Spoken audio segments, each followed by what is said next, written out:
Audio.etc. is proudly supported by Auto Sound and Security.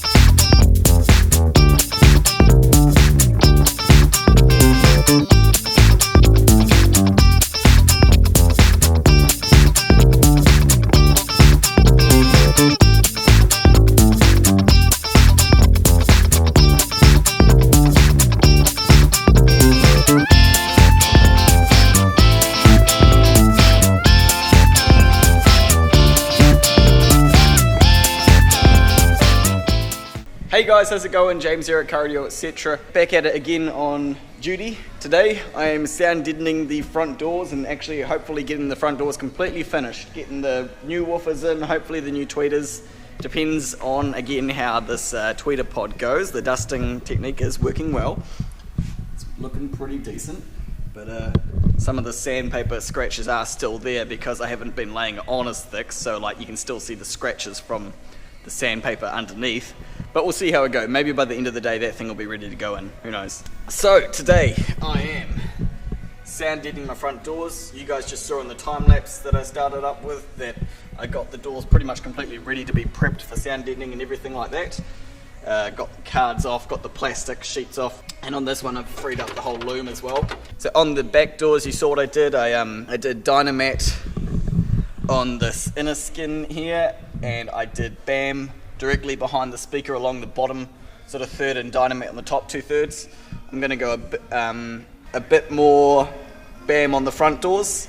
I mean, see, when I do them into customers' cars, I usually just put b.a.m over the whole lot in the back door, in the back side of the door, you know, but the b.a.m that I use, I do have to pay for, and I already do have a bunch of Dynamats, so I don't really think I need to put the b.a.m, as I explained in the other video. I don't think I need to have the b.a.m in the outer skin all the way up here. Although, it probably does cut out more road noise, more than anything. Because I keep thinking the b.a.m's really good for the back wave behind the speaker, but then I'm thinking the speaker's not up here. But it probably does cut out a lot more road noise. Oh, now I'm second guessing it. Maybe I should just put b.a.m up the whole way. Stop being such a cheap ass. By the way, I think I might have fixed my microphone issue a wee bit after editing yesterday's video. Sorry, I haven't had a chance to check your guys' comments and votes and stuff yet on the video. I could go do that soon. But I think I might have fixed the problem I was having with this microphone where it was knocking back and forth. I just used a bit of super glue up the top there because what was happening, the actual body of the microphone and the thread where the cold shoe mount goes weren't completely fixed to one another. There's a wee bit of wriggle, but I've just used a wee bit of super glue up there, so now it no longer knocks around. Oh, there's still something there, but it's not coming from the mic. Oh, it's this. There we go, now there's no knocking. And I also figured out I just need to not talk and be crunching the tripod. I just need to make sure I'm only talking when I'm talking, that I'm not moving that thing around, because all the sound translates up and into the microphone. So hopefully audio will be decent from this video as opposed to what it was like for the last one. But anyway, I'm going to go a bit more all out with this with the front doors for the sound deadening.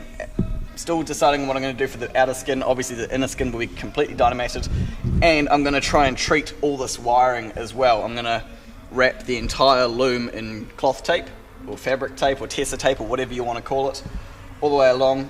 The way I do sound deadening on the inside skin, some people put the sound deadening straight over top of the wiring to kind of hold it down. I prefer to have the wiring off, put the Dynamat or the deadening down first, and then put the wiring back on, because I like all the electrics in cars to be serviceable, particularly my own car. I like it to be serviceable if needed. And so what I do is I put the deadening down. You can see I've already marked around the sort of holes where these pops all go in, all the way along here, and I cut little sections for those to come out so that they still pop in. But before I do that, I'm going to wrap the whole thing all the way along in fabric tape, like this sort of stuff, so that in the event of vibrations, if this is going like this, it's going to be nice and quiet, I hope. So that's what I'm going to do. I'm going to put the new PS165 F3 woofer in the baffle, the tweeter, The new tweeter is in its pod and ready to be wired up and good to go. Oh, and I also need to run the tweeter wire, which I have down here in the kick panel, through the grommet, up at the factory loom and up to where the tweeter goes. So that's what I'm doing today. Yeah. Let's go and have a look at what you guys said at the last video. Actually, I could just do it on my phone, couldn't I? No, not that app. Okay. Oh wait, the only thing is I can't see what you guys did for the poll on this app. Furry Crew, audio sounds better other than the rattle from the shotgun mic. Maybe that needs some sound deadening material. Liquid Fun, the mic kills it, preferred the old setup. The mic sounds fine when you aren't moving it. In my opinion, it actually sounded a little better facing away. Maybe you didn't hold it as far away as while in selfie mode. Did you pick up a dead cat for the new mic? This mic doesn't have a dead cat. I'll just show you. It did come with a, are these a pop filter? Is that what that is? Like, so it stops that sort of thing happening. I'm not sure if it sounds any different like this. Does it sound better like this or like this? I don't know. There's another thing you can let me know. But the new mic that I think I am probably going to buy, because literally every single time I've used this mic now, all day yesterday, I keep forgetting that it's got a switch on the side to turn it on and off. This does take a little battery for powering it, and I literally keep forgetting that it's turned on. Fortunately, the battery that came with it hasn't died yet, so it should still be working. But the new microphone I'm looking at doesn't require a battery, so that'll save me a heap. That new microphone does come with a dead cat, so it's better for wind. Don't think it comes with this pop filter though, but it's a better brand. I know I was talking about this a while ago, and some of you guys, well no, not some of you, I mentioned I'd like to get the Rode Video Micro. For any of you photographers or videographers out there, you guys will know what that is. One guy recommended don't get it, he recommended another brand of mic, but to be honest, I really like the way Rode microphones sound. A lot of the vloggers that I watch do use them and they sound good. And there's one on Trade Me at the moment, which is really rare, and it's a good deal, $50. I think I'm probably going to buy it. It'll sound better than this one will, and it'll be built better. Because this microphone is just the cold shoe mount straight on top of the GoPro, whereas this Rode Video Micro, I wonder if I can show you guys. I'm not sure if this is going to show up, but if I zoom in there, see the microphone is suspended on this like little suspension system, so it prevents rattle and things like that. Whereas the microphone I've got now, this piece is just solid mounted to this piece, which is mounted to the GoPro. So that's why all the rattles were translating through to the mic. But this should prevent that. But it does come with a dead cat, and it's no battery power, so it should be decent. So I think I'll probably do that, and that should improve my audio quality as well. And the main reason I am, pursuing this upgrading the audio quality thing is because I've kind of been sick of trying to, I don't know, I feel like I'm trying to demo how good it sounds in cars to you guys when I do sound systems and things like that. And I feel like the GoPro built-in mic just doesn't do it justice at all, because at any time it gets loud, it just sort of quietens down, and you guys don't really get the feel for how loud it is in the car or how clear it sounds. So I think a good microphone, when I'm trying to show you guys clear audio, is probably a necessity, One day, I would like to upgrade this camera system to like a really good point and shoot or a DSLR setup. I'd love a DSLR setup, although to be honest I don't know how I'd go with the weight. I'm already finding this setup heavier than what it was, because I've added a big aluminium shell, a microphone, a torch, and it's already heavier than what I was used to, which was just the GoPro and a plastic frame. But anyway, enough about camera shit, let's get back into car audio. I'm going to set up a time lapse and I'm going to start treating this door. I'll do the outer skin first. I think I might run the wire through the grommet first. I'll just get that out of the way real quick. And then I'll treat the outer skin, start b.a.ming the bottom section, the middle section. Man, this is interesting. The back doors actually had a wee bit of factory sound deadening on them. The front doors have none. Come on, Subaru. So I'll b.a.m the bottom section, the middle section, maybe the top section as well. I think I probably just should. I should just nut up and do it. And then obviously I'll Dynamat this inner skin after I've cleaned it and everything, and I'm going to treat the loom and yeah, get one door done, get the other door done, and we'll go from there. Sweet. In principle the audio is pretty good, except maybe the click noise when you're moving it around. Sounds like you guys all have the same sort of opinion that I had, where it does sound better, but that clicking from moving the GoPro around was making it really annoying, but hopefully I've fixed that now. Definitely agree with Grant, do the roof, it's just flimsy sheet metal with some braces. That's from Kenneth Blackburn. Oh, Casey on 88, did difference while driving? Amazingly, yes. So I drove it home yesterday and literally it sounded so much louder inside the car. Obviously, because I've got the big section of carpet out. The whole carpet was a huge sound in it because it sounded like because it was raining yesterday and the ground was wet. And so all I could hear was the sound of rain on the underside of the car coming from behind me where I haven't sound deadened. So the rear passenger seat and the rear floor, there was so much noise coming from it. Less than the roof, but who knows, maybe putting the carpet back in and the rear seat obviously would make a huge difference to that. I actually have got an idea as to maybe how I could do both sounding just before I start the time lapse, so I'll go over this real quick. I think I would like to Dynamat the roof, because Dynamat is good quality. And for the back section of the floor, we have some old sound deadener here. Some by Fusion, some by Audio.etc. It's definitely not as good as Dynamat, but I could probably put a bunch of that on the back, and the thing is I could get it for free because it's so old that we pretty much just can't sell it. It's like quite brittle, but if you heat it up it does become malleable. It's about the same quality as that stuff is about the same quality as this factory sound deadening down here. It's like the same sort of stuff. So I was thinking maybe I could, depending on how I go or how much I have left over, I could use a couple of big sheets of Dynamat to do the roof, and then just use whatever I need of that, crappy old stuff we've got next door that no one's going to buy, and just lay that everywhere across the back, and surely that will help, And I could probably do the trunk floor as well, something I hadn't thought about, wasn't really thinking I was going to do, but maybe I could put some on the floor of the trunk as well. But I do need to save some Dynamat to do the rear wheel arches. That's something I definitely am going to do with Dynamat. But anyway, I'll keep you guys waiting long enough. Let's get into the time lapse.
There we go, guys. I've got one door completely done. I haven't put the card back on yet because I wanted to show you guys, but yeah, it's completely Dynamated.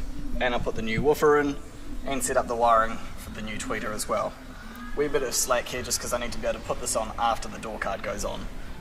So the main, obviously, yeah, everything's pretty obvious. It's like Dynamated. I've got double layering going on here because there's a big hole right here where this big loom comes out of. This all the way along here is one great big hole. You can see that over on that one there. And so I've got a couple of big pieces here, and also over here as well. I've got a second strip, a double strip there, and another strip there on top of that, hole. So it's double layer in all of the places where there's holes. And the door sounds really good.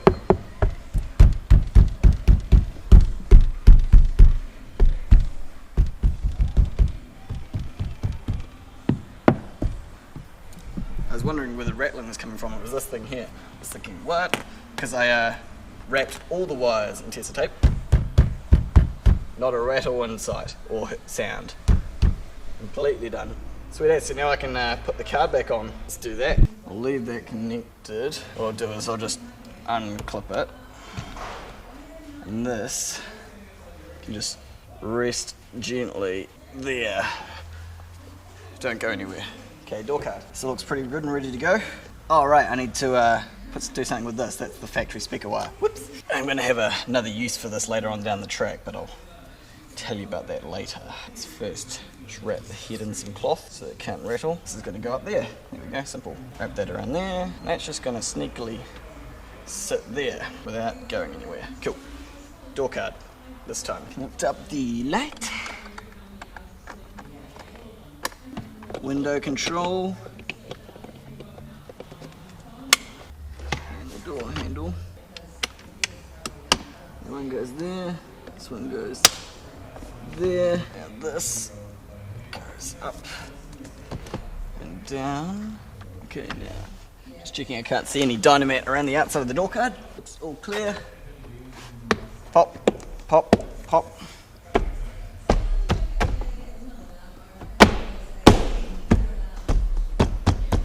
Cool, now this goes back on. There you go. Put the two screws that hold the whole door card in. I'm somehow missing the little cap that goes over this screw, but I'll find it, it'll be around somewhere. Okay. No rattles to be heard. That sounds so much better. Sweet, one door done. And it's only 25 past 3, so I have spent the most of the day on this one door.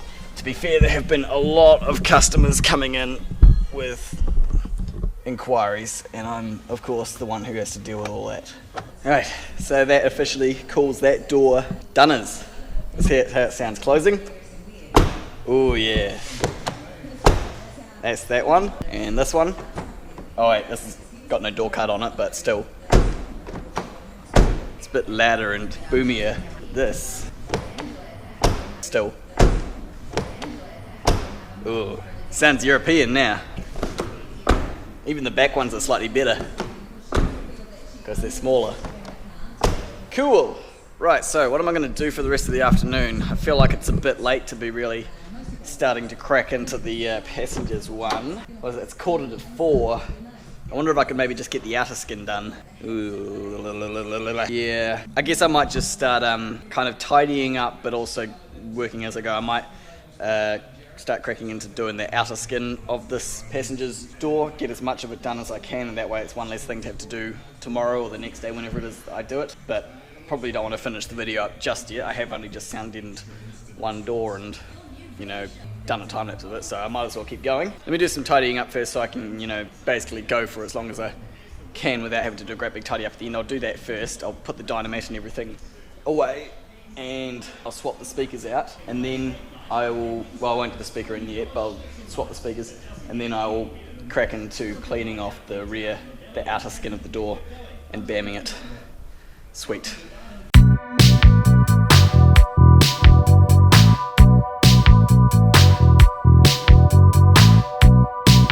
Right guys, yeah, the battery died just towards the end there. It's like coming towards 4:30. I want to have some time to, you know, put everything back together, get the car out and pack up and stuff. So I'm going to finish off on duty here today. I managed to get the tweeter wire running through the grommet into the door, and pretty much everything, all the wires and everything Tessa taped. With my Tessa tape's last dying breath, literally the last piece there has just got cardboard on the underside of it. I got only just got everything taped up, so that's ready to go. And I'll be continuing on the sound deadening for it tomorrow, I believe, as long as I haven't got anything too much booked in. And I also put the new 165 F3 woofer in, since that's going to be in at some point anyway. It'll have to come back out for when I do the sound deadening behind it, but yeah, figured I might as well stick that one in now. So that's where that's at. I'll chuck the door card back on. There's nothing else I need to do, is it? That's all good to go. This goes back on.